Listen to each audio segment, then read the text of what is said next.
کړو بل راغی په تادی کې په منډه کوله خپه امونګي سره وجنګیدا ارتاو شو ودا په لارې کې چا مونږی ټکوهله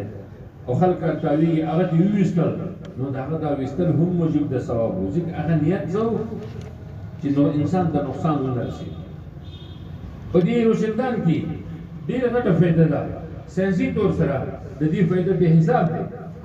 لیکن مونږ نیت دا کوو چې مونږ به باندې اوس فائدہ څه دی دا روشندان ډیر اوچت دی لیکن دې مونږ د نوې تازه هوا کمرې لراکې هغه دا اصول دی د ساينس چې هوا ګرم شي نو هغه اوچتېږي او هوا یخی نو پاکي درنواله حرکت راځي اوس د کمرې هوا ګرم شو نو بل الله شو چته نږدې ده اوس روشندان ګلولې نو دا بهر ته وځي او د دې بځې کې دلته کې خلا خوشته نه دا بځې کې نوې هوا تازه راځي هغه تازه راشي نو دلته کې کته مونږ درسي د دې نه زوړ هوا برزي او زی او تازه هوا کته مونږ راځي نو دا یو سرکولیشن دی دا چلیږي په دغه چلیدو سره په کمرې کې هوا نه وي دا یو خبره ده لیکن نیت به زموږ خالص د الله د رضا لپاره نو دوی دا خبره کړې ده چې ابتدا د کتاب کې صرف د دې مقصد لپاره دا حدیث ذکر کړ چې موږ ته یادګرنه وشي چې انما الاعمال بالنیات ته ګورې ستاسو نیت کې چې خرابې راشي لیکن یو بل جواب چې دی هغه علامه ابن بطال نقل کړی او چې حدیث ترجمه الباب تعلق د ترجمه الباب سره مذکور دی ځکه چې ان اوحینا الیک کما اوحینا الی نوح د دې ځنا دا شروع شو په دې طریقه سره چې د ترجمه الباب مقصد دا و چې د وحی ابتدا څنګه شی نو په دې آیات کې دا جواب وشو د وحی ابتدا د شی دی لکه مخکنی سابقین پیغمبرانو باندې چې څنګه کېدو خو په دې کې حسن نیت او اخلاص تاکید وکړي ځکه تمام انبیاء ته حکم او ما امروا الا ليعبدوا الله مخلصين له الدين حنفاء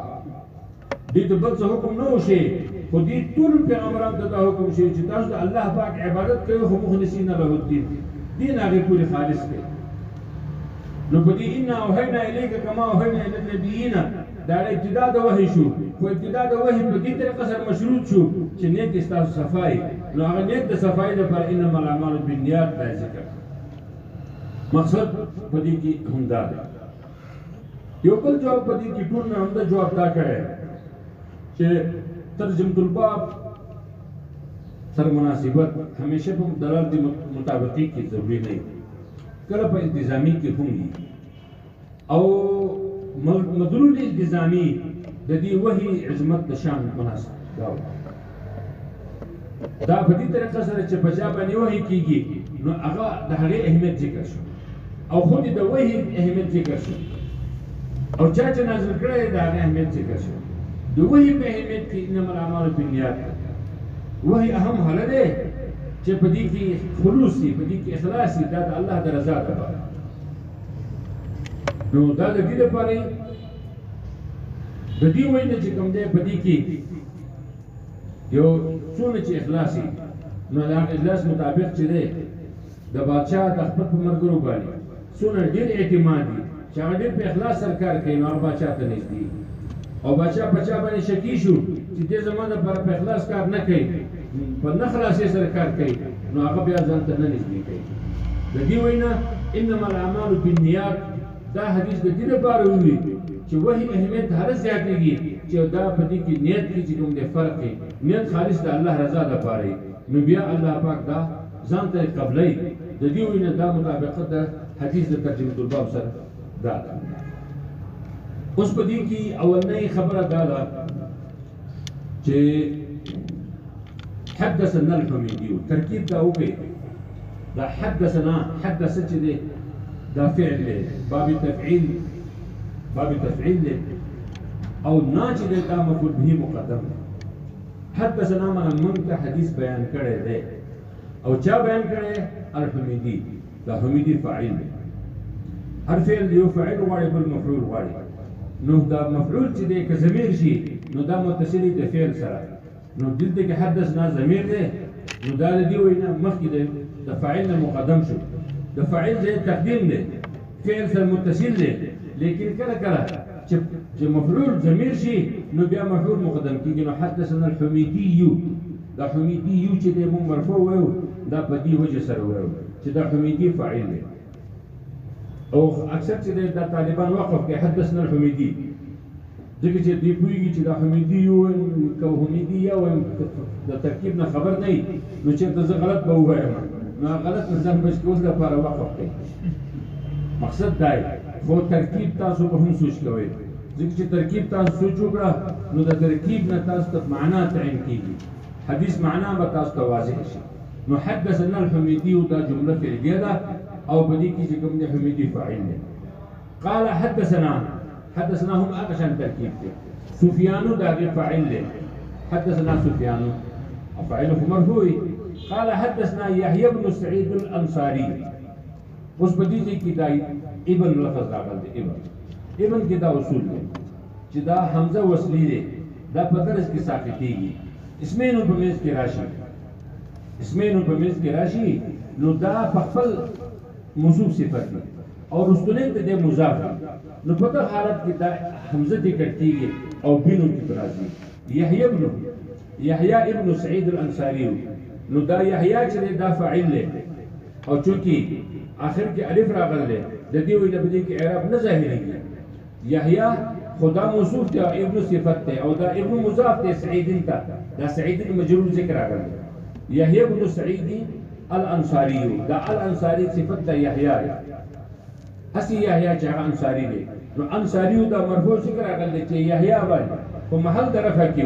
هغه فاعل نو دا موصوف صفتنا فاعل شو قال اخبرني محمد بن ابراهيم التيمي بدي کې ګوره ما اخبرني هم دا قشان کې اخبر بابي ته افعال له فعل له نون وقایي زمید متکلم مفعول به مقدم او محمد چې موصوف او ابن صفت مضاف ابراهيم مضاف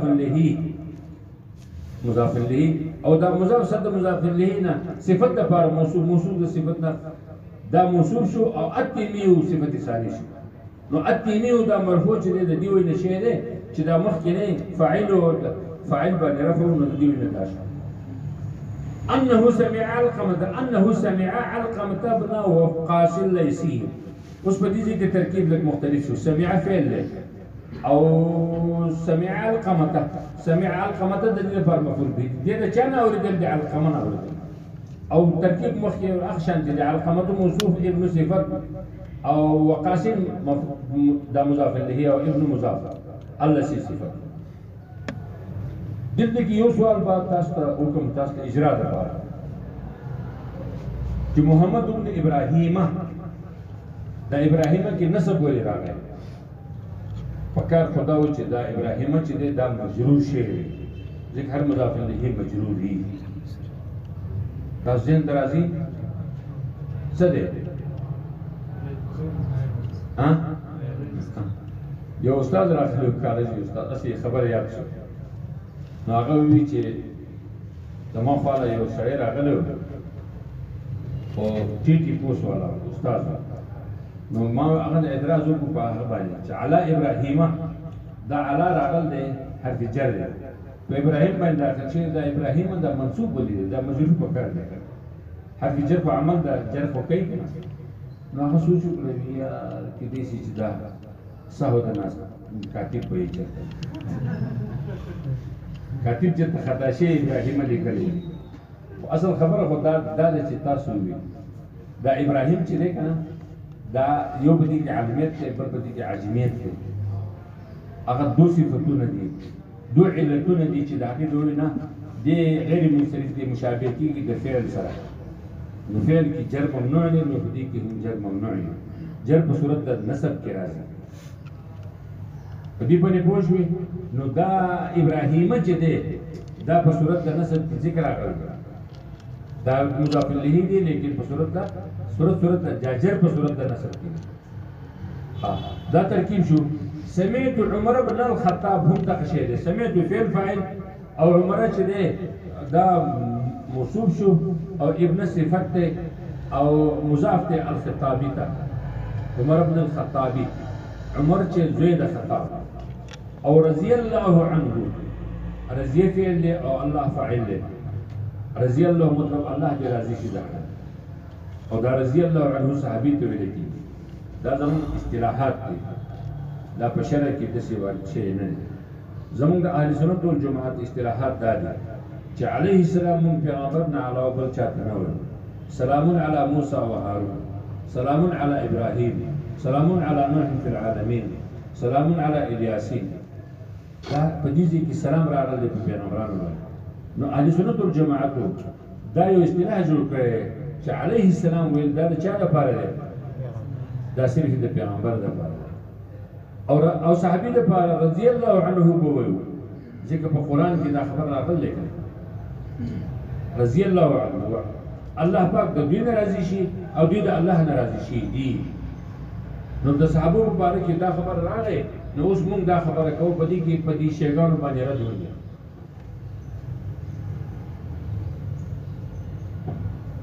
د شیګانو خیال دا دی چې نبی علیہ السلام د وفات نه وروسته ټول صحابه نعوذ بالله منها مرتد شي صرف هغه کسان قدر پاتې شي دي چې د علي صاحب مرګتیا کړې د هغې نه علاوه ټول صحابه نعوذ بالله دا مرتد دي د دې وینا دوی په کتاب په خطبه کې دا په درود کې همیشه تاسو به اورېدلی چې صحابي دې نه ذکر کوي دوی وایي چې په تقریر کې دي دا وایي چې درود بر آل محمد درود بر محمد و آله اللهم صل علی محمد و آله بس د دوی دا تیر حضرت محمد صلی الله علیه وسلم داغه په آل باندې سلام یا درود دی دوی صحابي نه ذکر کوي د دې وینا زموږ د اهل سنت والجماعت د علماء د عادت دی چې دوی دوه لفظ سوا کوي یو ولا آله و اصحابه یا وصحبه او بل لفظ اجمعین دي سوا چې په صحابي کې دوی چې دا نه وي چې دا د علي صاحب مرګري صحابه دي په ټول صحابه اصحابي کې نجوم بعیه مقتدیتم اهدلت په نبی اسلام حدیث دا دی چې دا خو زما یاران دي چا چې دې سره محبت فمن احبهم فبحبه احبهم ومن ابغضهم فببغضه ابغضهم